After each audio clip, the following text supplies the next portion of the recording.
All right, so we're going to get started.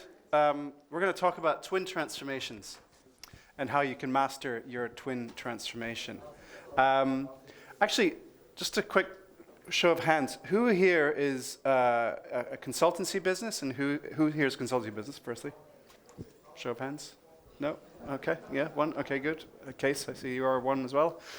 You're a combination of the two. No, you didn't see your hand, but I guess you do. You're a bit of both, right?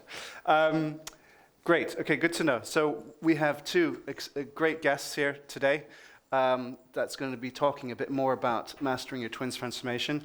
We've got a lot of topics to cover, but I'll introduce the two of them as a starting point. So on the left-hand side, we've got Pierre Montersino. He's 20 years experience in both consulting and transformational leadership, focusing on supporting clients to achieve their strategic change agendas by scaling their transformation and change capabilities. Particularly recognized for his expertise in artificial intelligence and its impact across various industries, very specifically financial services, banking, but also FMCG, logistics, supply chain, and real estate as well.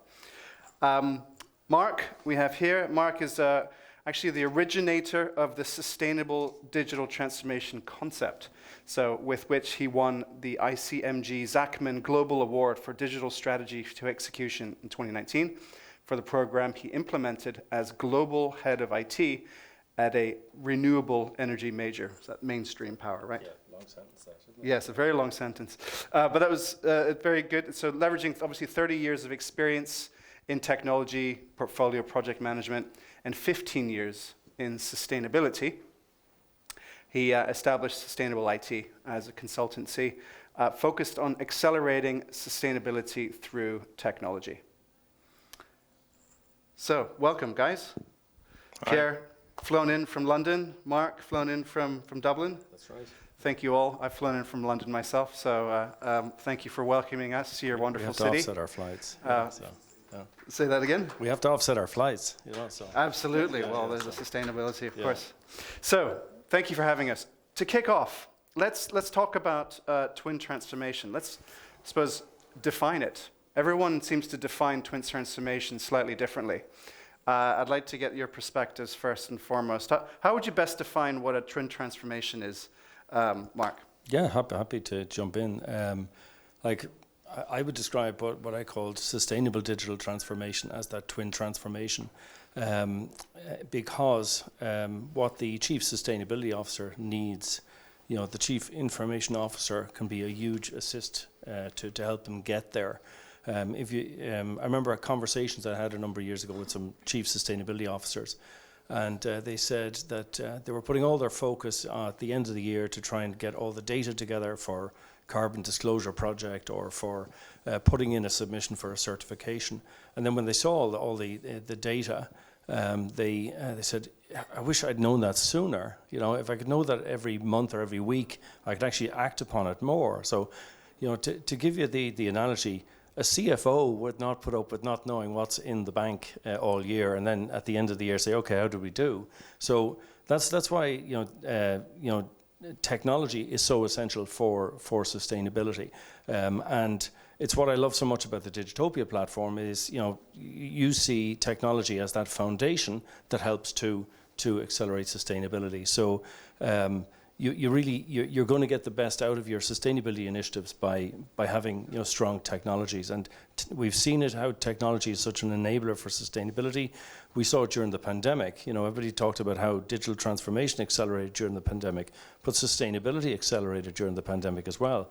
We were all working remotely, and then organizations learned for the first time that there was a category of emissions in their Scope 3 carbon emissions called employee commutes, which they'd never considered before. They didn't care how did people get to work, were they stuck in traffic for 2 hours. But employees have sort of forced the change now. We're seeing in so many companies, at a minimum sort of hybrid and some remote working, that we're sort of getting that better quality of life enabled through technology delivering sustainability outcomes. So I see them as fundamentally linked, and I always say that the CSO and the CIO should really be the best of friends in that executive suite, because they can really benefit each other. They can make each other look like heroes. Do you have any particular examples of that, the CIO and the CSO kind of joining at the hip, and maybe best practice of what you've seen with maybe some of your own clients in this? Yeah, I see it there with like my background was in renewables. So what we did at Mainstream was what we call sustainable digital transformation. Was whereas a lot of digital transformation is about, let's say, how do we increase revenues, how do we cut costs, how do we get efficiencies in there? There was one fundamental thing that was missing there, is how do we leverage technology to drive more sustainable outcomes and measure those sustainable outcomes. So for us, we started in 2014, and initially it was a case of we looked at the footprint of our IT, and this is something that back then people weren't really considering. Now everybody does, because everybody's become familiar with what blockchain, in particular Bitcoin, has as a carbon footprint. Everybody looks at their cloud provider. You compare the cloud providers, but back then it was a case of let's look at it in detail. So that was the first part. But we were probably fortunate in our timings. Then a year after we'd got all of the foundations in place, the UN Sustainable Development Goals were launched in 2015. And so every project that we were implementing, we were saying, our charters were saying, what sustainable development goal and ideally target can we make a positive contribution through this project? And it could have been through diversity, equity, inclusion, or it could have been about something with regard to our remote working. We had facilitated with we like to say we were mainstream, but we did things before they were cool. We were sort of hipster in that regard. So we did teams well before the pandemic to facilitate that hybrid working, and it was very much with the measurement of cutting out the initially 20% of commutes, which quickly turned into 100% of commutes. So that was one. There's others that the company that you and I have been working with now, Alternus, who are NASDAQ listed. They have a great relationship between CSO and CIO, and they understand what each other brings to the party. So I think it comes down to relationships, and we know that in C-suites there can be a lot of competition, but when it comes to sustainability, we need cooperation. We need cooperation in the organization, and we need it outside the organization. That's where we have great opportunity for driving sustainability, is we're looking at our organization not just internally, but we're looking at our community impact. So an example I like to quote there is Microsoft in Ireland. They have their data center there with a large bank of uninterruptible power supply batteries, which are there just in case of an outage. But what they do is they charge them up at night from the renewable energy that would otherwise be going to waste, and they make it available back to the grid at peak times, which is displacing fossil fuels. That's what I talk about sustainability, considering outside of your organization. But I'll stop talking now, because we need to let you talk here. No, I'll give my turn, don't you worry. I kind of agree with you in everything you've said. I mean, from my perspective, pretty much aligned with what you're talking about and what you're saying here. But also, equally, it's also for You can put the microphone. Oh, sorry. For example, with the CIO, and you're looking at legacy applications, legacy systems, how you actually change and how you drive those changes into that as well. And I mean, it's kind of dovetailing to what you're doing and actually moving into the new technology and the paradigm shift that you need to do for that as well. And that's the key thing. So I agree with you 100% on that. Excellent. So obviously a hot topic of today, and we don't want to sort of overwhelm you with this topic, but I think it's important to talk about AI in the context of twin transformation. And we've got a couple of particularly specialists here in areas like cybersecurity from Pierre's perspective, and obviously ESG from Mark's perspective. So, but I think what I wanted to start off with is a question to you more about mindsets with AI. How do we? There's a lot of mixed feelings about it. How do we make people feel positive about AI? And why are you, Mark, optimistic about AI now and in the future? Great question. I think if I think about some positives that I'm already seeing with AI, is anybody familiar with the climate trace? You may have seen it. It was launched by Al Gore at I think it was COP26, and it's using satellite data and AI to track emissions globally, and it's highlighting that in many areas where emissions are being reported, be it by oil and gas companies or by countries, that the true emissions are actually much higher. So it's shining a light, it's shining a truth onto what's actually happening. So going after the underreporting of emissions, I think that there's that's a really strong case there. Another one would be, we could be looking at a scenario whereby the traditional ESG metrics providers can be gazumped by an AI ESG metrics provider looking at all of the information available about companies and coming up with scoring based on them. And I think certainly the bigger ones are going to be leveraging AI. They use a lot of analysts to come up with this scoring, but they're going to certainly supplement it with AI. In terms of, let's say, the challenges with AI, and I was at a Microsoft Copilot event and I was just seeing massive productivity enhancements that are available there. And it really comes down to the company needs to state what are its true reasons for implementing the AI program, rather than throwing the technology out there and seeing it sticks with maybe the younger demographic, and then the person who's joined out of college is all of a sudden getting these reports and executive summaries in a week before the person with 20 years experience. So you're creating a digital divide there. Also, you can have fear from the older demographic. Say if they share all of their knowledge and all their information, they're making themselves obsolete, and AI is going to take that. So I think the first and most important thing is that companies need to be very clear in their project charter about what are the goals that they have for AI. What in a business context are they looking to achieve? And you could have some very sort of progressive-minded companies saying, and I was talking one in Ireland, and say, our goal is to move to a 4.5-day week. We want to give everybody the Friday afternoon off. What a great way to get people to commit to the project, But if your goal is, say, we're going to sort of cut heads, what engagement level are you going to get there? So I think it comes down to, publicly committing to what you're doing, and people are smart. They know the company culture. They know the values of the company. They know if what they're saying is aligning with what they're actually doing. So that would be my take. Well, it's really interesting. I'll let you expand on that, Pierre. Sure. You're nodding your head. I was. Again, I'd kind of agree with you there, Mark. It's very true. If you go back and you look at the history of AI, it's been going for a long, long time. But if you have seen a lot of the reports by a lot of the big companies, Microsoft, NVIDIA, they say it's the best thing since sliced toast. I've seen somebody say it's the greatest thing since fire.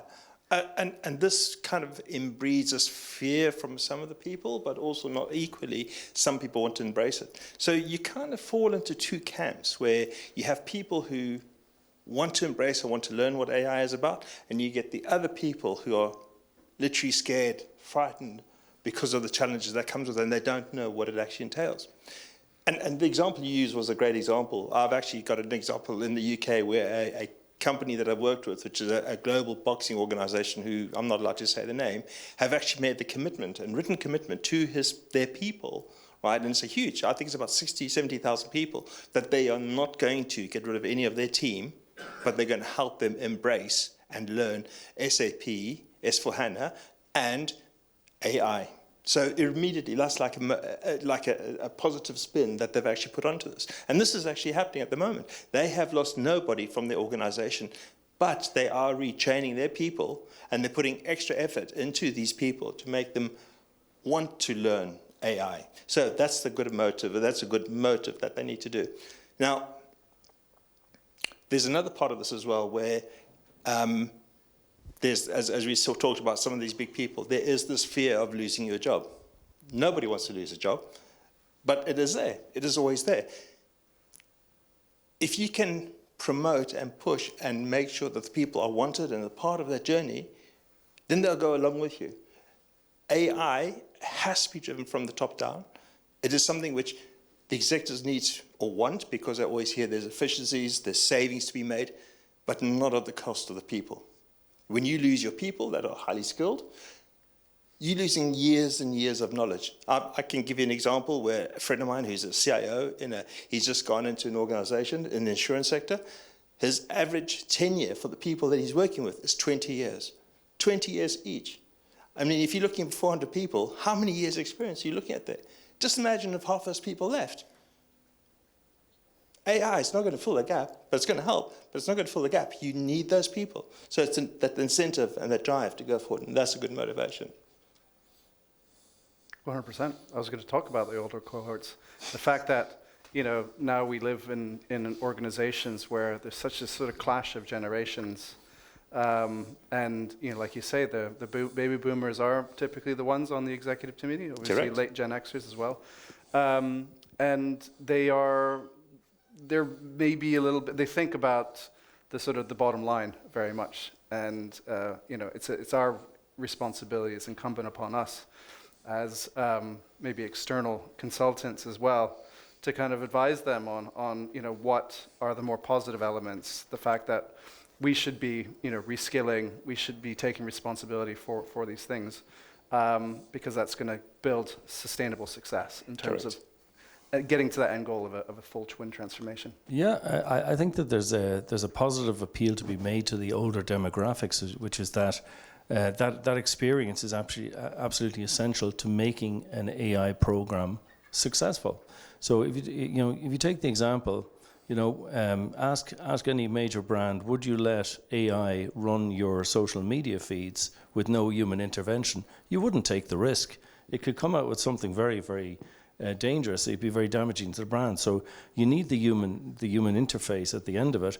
And the thing is, who do you trust with that? Even though most companies tend to sort of give the social media work to the younger cohort.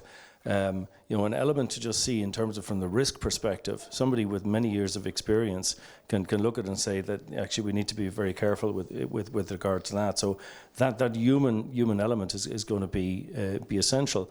So you can appeal to the older demographics to say, your knowledge is important to the success of this, and appeal to people based on what's important to them. So let's say if there's somebody in their early 60s who's looking at another 3 or 4 years and they're looking at the clock waiting to retire, say, well, look, commit 1 year to this project and we'll give you early retirement at the benefits that you would have had at 65. It's all about giving people what they want, Or, it's somebody who just loves the work environment. You say, we can guarantee you, if you share your knowledge, you will have your job. Till then, or even beyond mandatory retirement age. So it's very much comes back to the human element of appealing to people one-to-one about what matters to them, and that's how you get them on board with it. Clearly. So let's talk a bit about cybersecurity threats, Pierre. Okay. So how does AI impact this? And do you have any kind of stories that you can share as well, where this has happened? There have been. Sure. I mean, we read a bit more about it in the news, but perhaps you've got a bit more first-hand knowledge yourself. So AI has its place and if you look primarily in the financial services side, they're using AI in cybersecurity. But have you guys heard the story about the guy in Hong Kong who got duped out of 25 million? He was in the finance side. There was a deep fake exercise where he was the only person on the call, right, who was human, and the others were all copied. The boss was copied, the CFO was copied, and they convinced him to sign off $25 million into fraud, which they never recovered. Right, that was nearly a year ago that actually happened. What we do know is, and my background is in financial services, is what they're doing on the dark web is, for example, getting old versions of the cybersecurity modules that they have in the banks, very old versions, maybe 4 or 5 years old, looking for weaknesses so they can go in through the back door. So there's constantly being used for good and bad at the same time. You've also equally heard of these. I mean, I know that there's areas, and this is close to your heart, where you've had these texts coming off of mom and dad, my phone is broken, please send me some money to buy a new phone, or, so that there's always constantly that check that does always have to happen. And now what the banks are doing, particularly retail banks, is they're now putting in real live checks. So when you say, for example, I want to go and buy a new laptop, immediately the banks in the UK, what they do is if you go and spend anything over £500, they immediately send out a text or something into your bank that says, are you spending this money? And they do this using AI. So there's a lot of examples, of good examples, but there's equally bad examples of where it's being used. Now, where does it stop?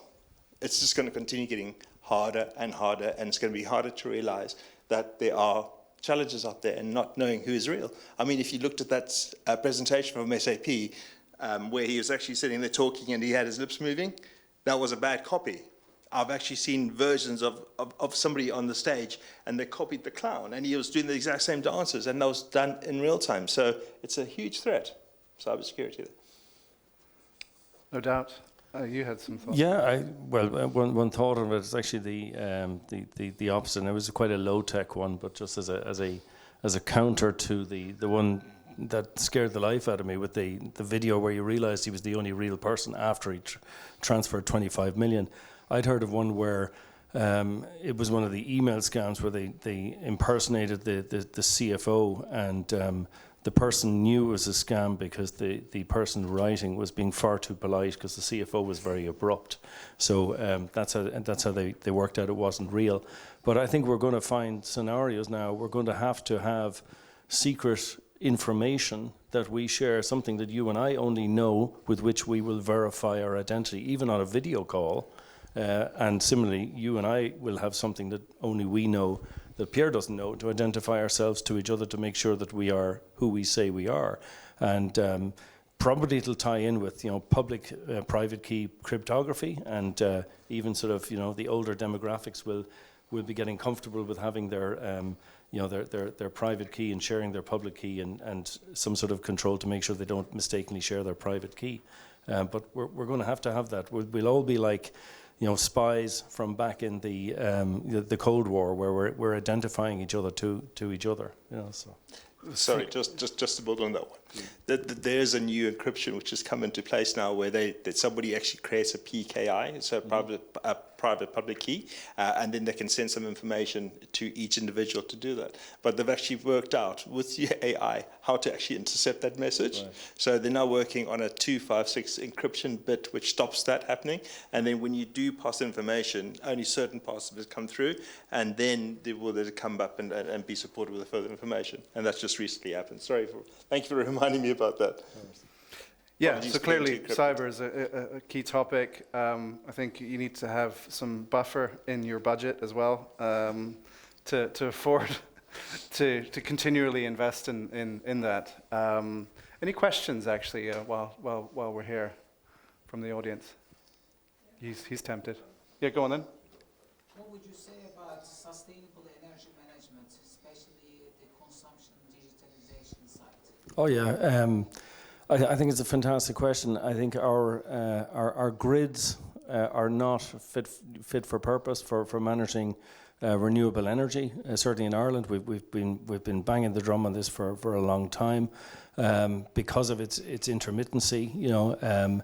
One of the things that technology has a great role to play in is currently it's essentially supply led. So the supply there, and it meets the demand, but we could have scenarios whereby you could have sort of scheduled demand, where you say, I am ready, it might be, think about a fleet of electric cars, and you're saying you want to charge them overnight. You say, I am ready to charge these at any time over this 8-hour period when you guarantee me it's renewable energy and it's at the cheapest tariff, and have that automatically sending it out. Because at the moment, while people talk a lot about intermittency of renewable power, in fact, we have another issue more prevalent, which is we get a lot of curtailment where there's too much being generated and it's not being taken off. So they're having to be shut down, or the energy is just going into the ground. And if we can sort of intelligently sort of leverage all of these IoT assets, of which there will be in time millions of vehicles which can also act as storage, we could intelligently maximize the use of that renewable energy. So technology has a huge role to play, but we also have we have a big sort of dinosaur to move along, and that's across Europe in terms of the existing electricity grids and bringing those up to smart grids. You had a question?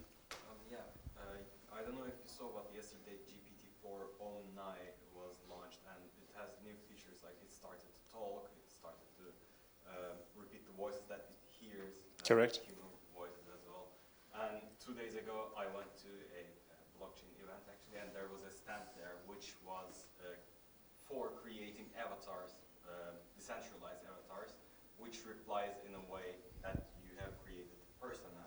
So, as companies, how can they stay safe, and how can they be not replicable, or how to distinguish these fake AI-made ones with the natural ones, and how can we prevent the potential fraud with these developments in the future? That's a brilliant question, actually, but very, very interesting. They can copy your voice, they can copy your movements, but there's certain things they can't do. So there's word encryption, and what they're asking you to do now is change your password. So no longer are you looking at I think most of us have credit cards and business cards, and we use them all, and they're 4-digit numbers or 6-digit. They're now looking 8, 10, 16 numbers at a time, and they're looking at more complex ideas. So certainly what they're doing is they're doing part of the PKI stuff where they're actually sending you verifications, and it has to be done in real time within 30 seconds to try and overcome that. Gone are the days where you could actually have a photograph and you could put it up to a camera and they'd recognize your face. That's gone, right?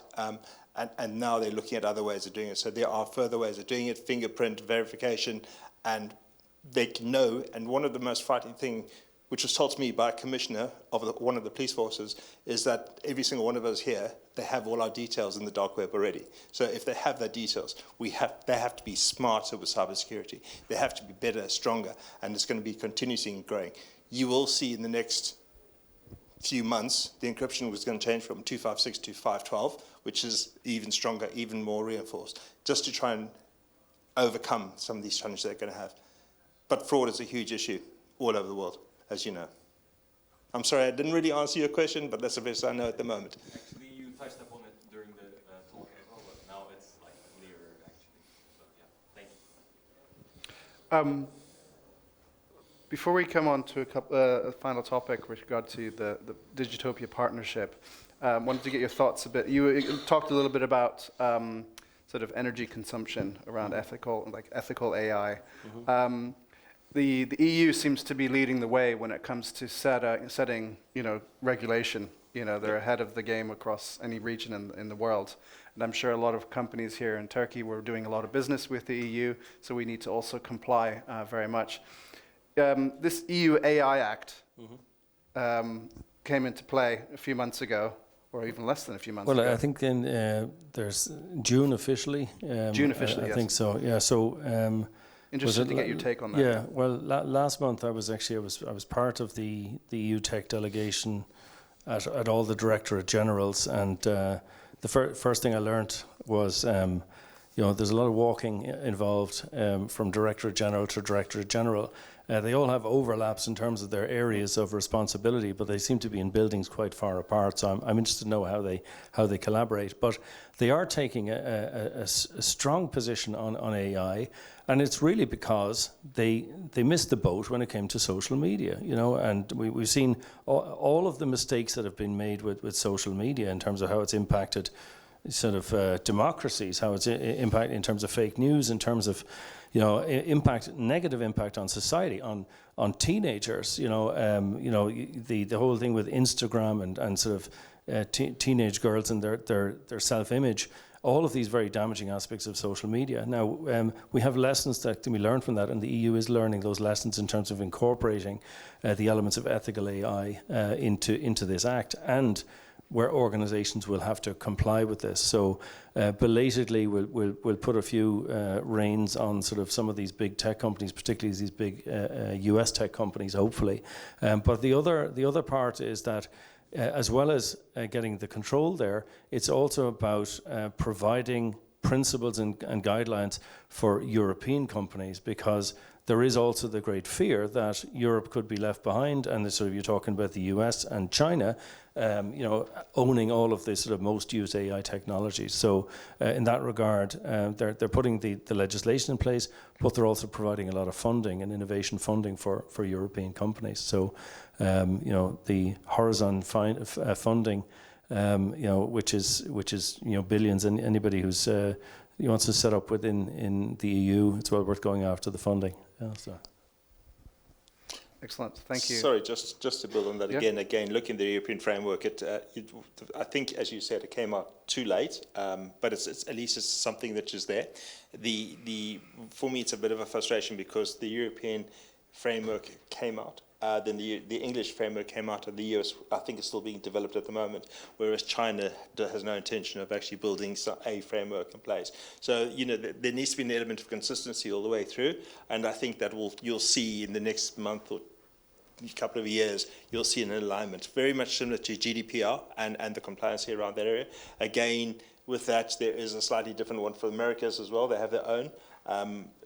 So, hopefully, that will eventually start aligning up, and that framework that we have, a European one, will then start being adapted by everybody else. But then, of course, that the Americans like to do their own thing, which will be a bit of a challenge. And when you get back to London, tell the politicians that they should, rejoin the EU, and they'll solve all their problems. Trust me, I'd love them to join. Yeah. Yes, I think we all agree. I think 90% of Brits agree with that. Let's not go down that road. That's a bit of a pain point for me. Anyway, that's probably a whole other conference we can talk about rejoining the EU. Absolutely. We have a couple minutes left. I just wanted to touch on the partnership side. So Halil talked a lot about how we have an ecosystem of partners. We have a couple of our ecosystem here. It's very, very important for us to have an ecosystem of partners to help us to scale not just our business, but actually to get the most valid and the largest and standardized maturity index that we can possibly do, both from digital maturity as well as sustainability maturity, and obviously now we're going to start off with the AI maturity as well. So interested to get your take on, why have you chosen sort of to partner with Digitopia, but also how do you see the importance of maturity assessments, and how does Digitopia's sort of solution fit into your own value proposition at great. Sustainable IT and Pierre Montersino? Yeah, so we do a lot of work on strategy, sustainability strategy with companies in particular,